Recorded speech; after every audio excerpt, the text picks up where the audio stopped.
بسم اللہ الرحمن الرحیم۔ السلام علیکم ورحمۃ اللہ وبرکاتہ۔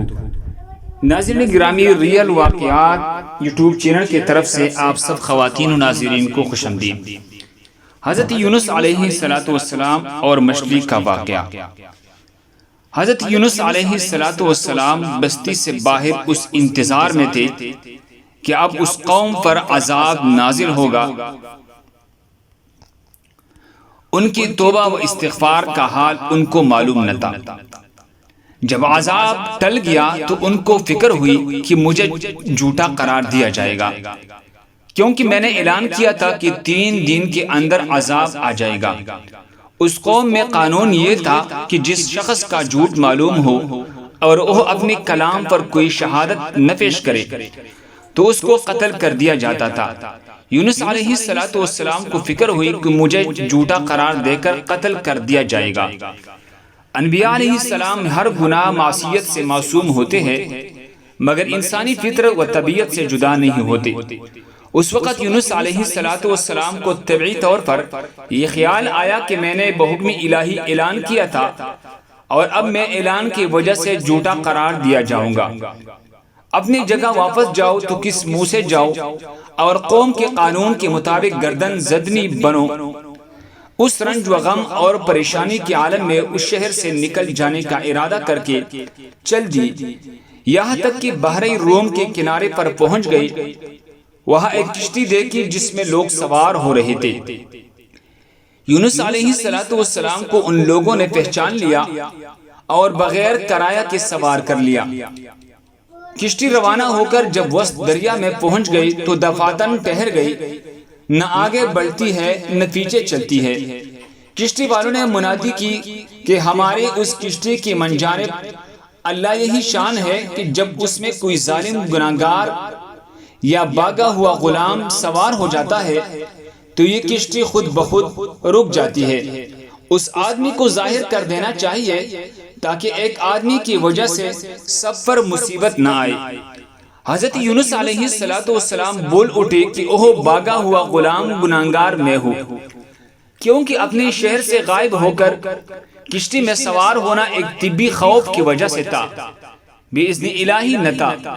اس بغیر اذن کی اس طرف آنے کو حضرت یونس علیہ السلام کی پیغمبرانہ شان میں ایک گناہ قرار دیا کہ پیغمبر کی کوئی نقل و حرکت بلا اذن کی نہ ہونی چاہیے تھی۔ اس لیے فرمایا کہ مجھے دریا میں ڈال دو تو تم سب اس عذاب سے بچ جاؤ گے۔ کشتی والی اس پر تیار نہ ہوئی، بلکہ انہوں نے قرآن اندازی کی تاکہ قرآن میں جس کا نام نکل آئے اس کو دریا میں ڈالا جائے۔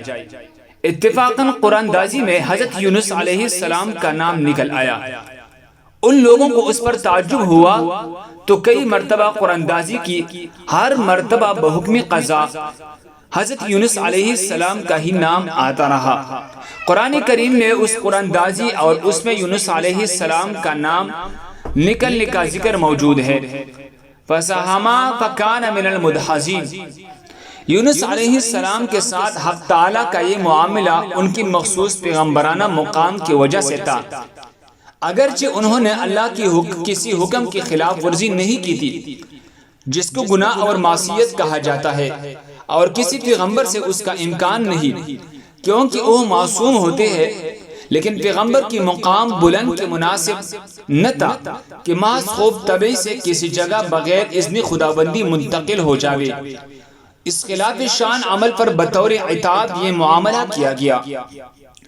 ایک طرف قرآن میں نام نکال کر دریا میں ڈالے جانے کا سامان ہو رہا تھا، دوسری طرف ایک بہت بڑی مچھلی بحکم خداوندی کشتی کے قریب منہ پھیلائے ہوئی لگی ہوئی ہے کہ یہ دریا میں آئے اور ان کو اپنے پیٹ میں جگہ دے، جس کو حق تعالیٰ نے پہلے سے حکم دے رکھا تھا کہ یونس علیہ السلام کا جسم جو تیرے پیٹ کے اندر رکھا جائے گا یہ تیری غذا نہیں بلکہ ہم نے تیرے پیٹ کو ان کا مسکن بنایا ہے۔